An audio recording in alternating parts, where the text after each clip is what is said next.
Welcome to Trust in Joy.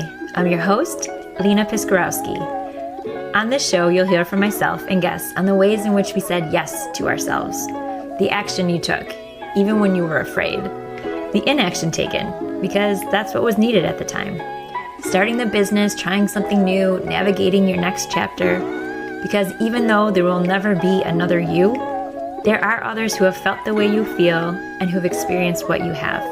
And by listening to their paths, you'll gain connection, clarity, and wisdom. Here's to supporting one another and trusting in joy.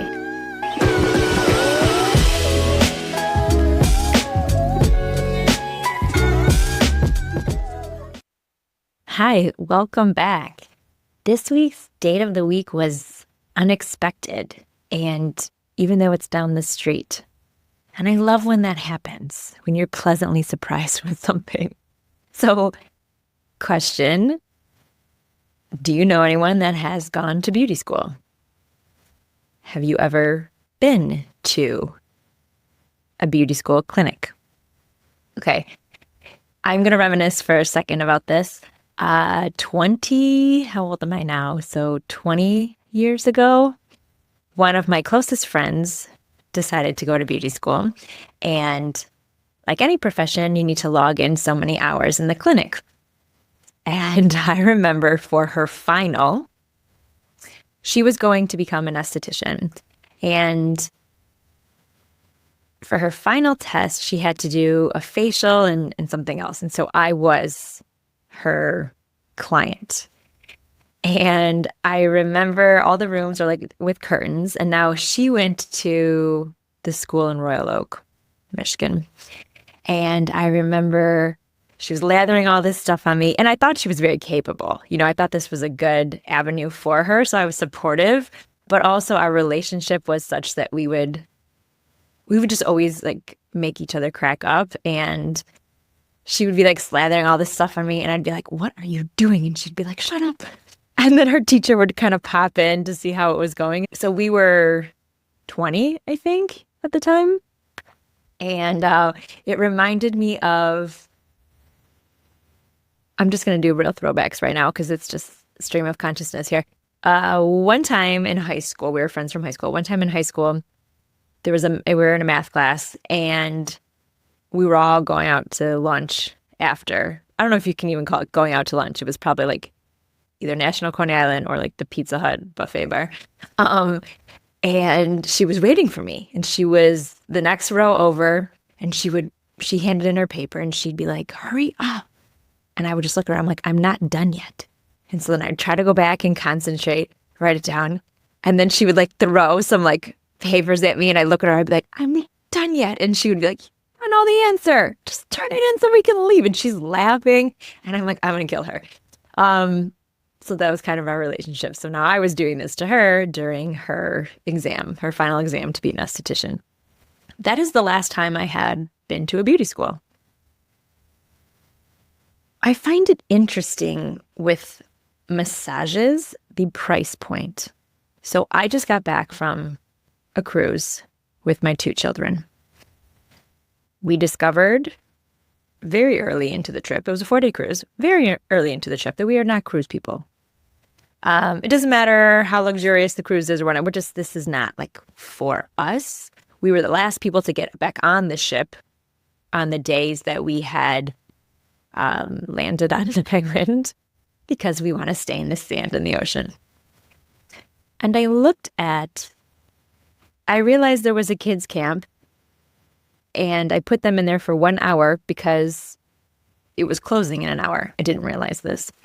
And I thought, and because they knew it was my birthday, I just looked in the cruise app and I get this notification that you get this spa gift card. And I'm like, oh, maybe I can get a massage. You know, I'm one adult and 2 small kids that like to run off, and I'm carrying all these things. Like a massage could be great. Then I looked at that and I'm like, you know what? This is not really going to be that good. I feel confident in calling myself somewhat of a spa connoisseur with facials and massages and all kinds of treatments. And so I'm like, this is not going to be that great. And the price is just more than I want to pay for, I think, what this experience is going to be. So for massages, there's just such a wide gamut, right? So you could pay $250 or more, depending on this. If you're in a state like mine, which is not as expensive as, say, New York City or Los Angeles,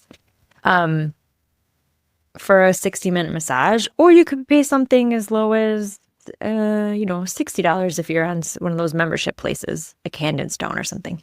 So even with this gift card they were giving me, I was like, yeah, this is not going to be it. So I did not. So instead, I just lounged in the lounge chairs in the adult-only deck for an hour. And that was good. But then when I got home, I'm like, I really want a massage. I thought about maybe I'll do an Ayurveda massage. I've never had one of those. And I'm kind of looking around, and you're at the mercy of your schedule and what's available when you want it now, kind of a thing, or within the next couple of days. And then I was like, wait a minute. There is the Douglas J. Aveda Institute down the street from me. And I remembered my friend, and I'm like, you know what? I'm going to take a chance on this. And I did. And I was so pleasantly surprised. I said, any massage therapist you want. Obviously, I don't know anybody there. It was $50 for a 60-minute massage. So I'm like, this is, of course. Okay, so here's the experience. It's cute inside. We go in there, and the treatment that I received, it could have easily been like 3 times that price.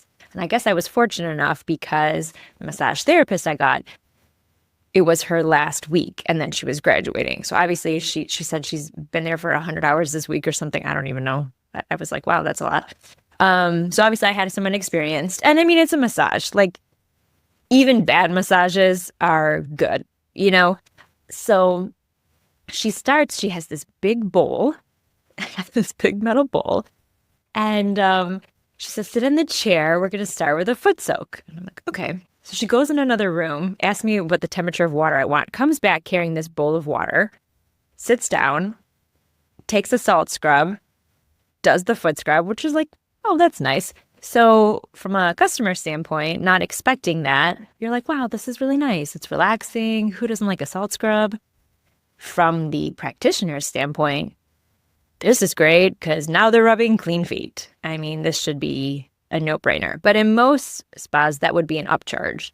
So that was nice. And I usually determine early on when I'm getting something like a massage or a facial where it's like, do I want to be socializing or do I just want to be silent? And this girl seemed not super pleasant at the start. Like, she was just like, okay. I just kind of got this vibe like she didn't really want to be here. So I'm like, I can respect that and just enjoy this. But I thought, you know what? Just scrubbing my feet. I will strike up a gentle conversation. And isn't that just still so my nature to be like, I need to make her feel comfortable. I'm the customer, but yet I'm like, I need to make you feel comfortable. So she has this tattoo, and it's kind of faint, or maybe I need glasses. I don't know. It was in her inside forearm. And I was like, what is your tattoo? Because I really couldn't tell. And then she tells me it's my hand clasping my dog's paw. And it wasn't, I'm just going to assume you're thinking, it was not trashy. It actually was kind of cute, but it was faint. And I'm like, oh. And then she says, it's fading a little bit because I got this tattoo and I didn't know I was pregnant. And I said, oh, is that a thing? She goes, yeah, apparently you're not supposed to get tattoos when you're pregnant because they can fade. And I was like, okay. She goes, or you can get it infected. I was like, well, that definitely makes sense. Everyone knows if you're having a surgery, you can't get a tattoo. And she goes, but I didn't know I was pregnant. And then I found out after, and the tattoo artist was like, oh, that's why. And I said, I go, yeah, it's obviously it just matters what you think, but I actually think it looks kind of cool that it's not very saturated. And then I thought to myself, when she was done with that part, she goes to, and I said, how many weeks are you? She's 17 weeks. She goes to lift up the bowl, and to dump it out in the sink. And I instinctively was like, I want to carry this bowl for you. I mean, it's not like she had this full-grown baby in her yet, but I was like, please don't lift up this bowl. She's like, oh, it's not bad. And I'm like, can I give you a snack? I just felt like, oh God, I need to take care of this person. Okay. It was head to toe massage. You know what? I've never gotten an hour and a half massage, a 90-minute massage, and I feel like I will next time there. It's just something I've never done because I'm always like, what do I really need to go that long? I feel like it's sufficient for the hour. But within this hour, it was complete head to toe. And I'm talking like scalp and face. You don't get your face massaged very often in a 60-minute massage, no matter what format you're doing. And I felt it. I usually carry tension in my jaw. I no longer need a bite guard. I've grinded my teeth my whole life for reasons that some of that stress is removed from my life now, but sometimes I still carry tension in my jaw. And so she was pushing on like the parts of my face and I was like, ooh, where you're like, thank you, but also I feel this.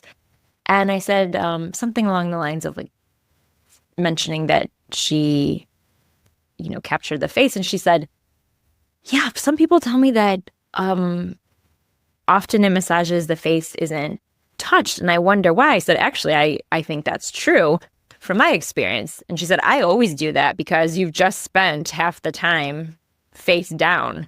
So you want to, work your sinuses and get that like drainage going. And I'm like, I totally agree. But most people don't go there. And I really appreciated that. You got the hot towels on the back, you got the hot towels on the feet, all that stuff. But one thing that I forgot to mention, if I'm going in chronological order, is that after the foot soak, I'm still sitting in this chair in my robe, and she says, okay, I want you to close your eyes, and I'm going to ask you about certain parts of your body, and I want you to tell me, respond.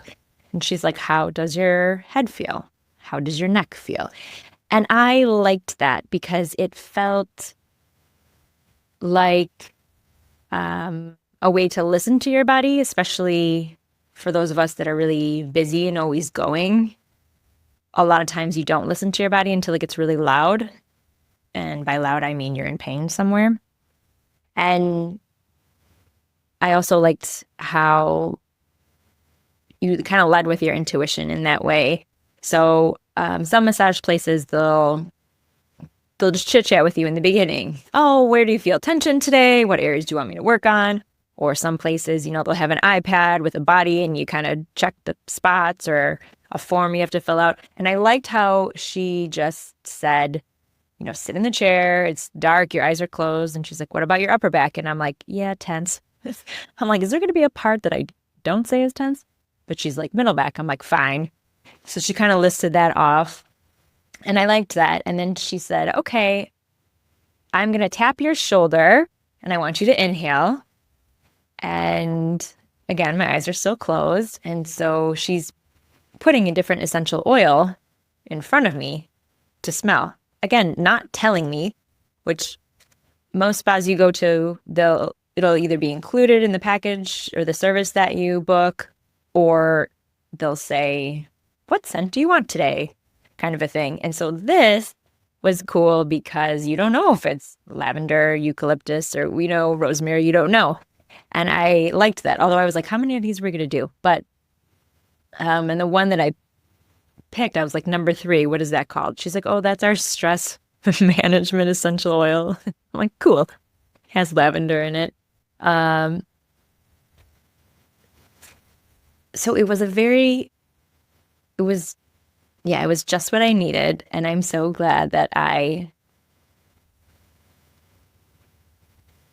didn't pay for the overpriced massage on this cruise, and that I took advantage of what was in my backyard, because so often there's so much available to us around us, and sometimes we don't know about it, or we don't stop to check it out. So I was a fan of this, and I don't look at it as like some lower grade version of a massage because it's at, a school. I thought they did a nice job with that. I can only speak to the Ann Arbor location, but I would highly recommend it. And now it's time for a quote. Get off the cross. We need the wood. I heard that the other day, and I am very much looking forward to using that given the right context. Thank you so much for listening. Enjoy the rest of your day. If you like this podcast, feel free to share it with a friend. It's easy to do. Or rate and review. I appreciate you. And I didn't plan for all of that to rhyme. Bye.